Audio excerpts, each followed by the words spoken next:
ওমা, তুমি এত রাত্রিবেলা সাজগুজ্জ কি ব্যাপার গো? কোথাও যাবে নাকি? হ্যাঁ বন্ধুরা, আমরা একটুখানি ঘুরতে যাব। এই ভাগ্নি জামাইয়ের তো পরপর 3 দিন ছুটি পড়েছে। যা বলছে চলো মামি 3 দিন ছুটি যখন পড়েছে চলো ঘুরে আসি। তা আগের বার তো আমরা সবাই গাড়িতে গিয়েছিলাম, কারণ ওর এক বন্ধু গিয়েছিল, তো ওরও গাড়ি ছিল।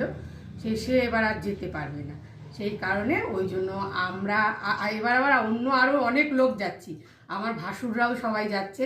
আমার ভাসুর যা, তারপর 2 ছেলে মেয়ে, আমরা সবাই মিলে ওই আমাদের বাস বুক করে দিয়েছে। ওই বাসে করে আমরা সবাই মিলে যাচ্ছি। কোথায় যাচ্ছি সব ভিডিও আপনাদের সাথে শেয়ার করব।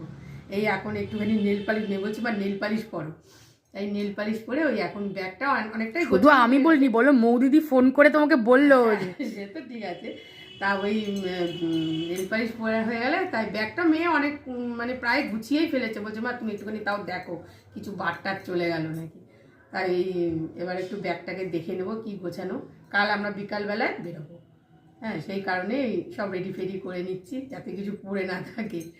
হ্যাঁ, এইসব হচ্ছে ব্যাপার। মা আমার জামা কাপড় গুছিয়েছো তো? হ্যাঁ, সবারটাই গুছিয়েছি, সবারটাই গোছানো হয়ে গেছে।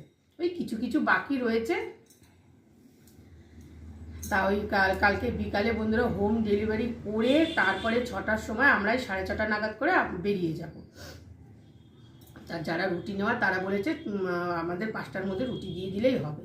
তো যাক, আমার হোম ডেলিভারি লোকেরা সবাই মোটামুটি ভালো, সবাই আমার ব্যাপারটা একটু বোঝে। হ্যাঁ, তাই ওই আমি মোটামুটি 5:30টার মধ্যে সবার রুটি পাঠিয়ে দিয়ে তারপরে হাত মুখ ধুয়ে একবারে রেডি হয়ে যাব। হ্যাঁ, যাই গিয়ে একটুখানি ঘুরে আসি। জামাইদের 3 দিনের ছুটিটা হচ্ছে। আর 26শে জানুয়ারি তো আমার মেয়ের জন্মদিন।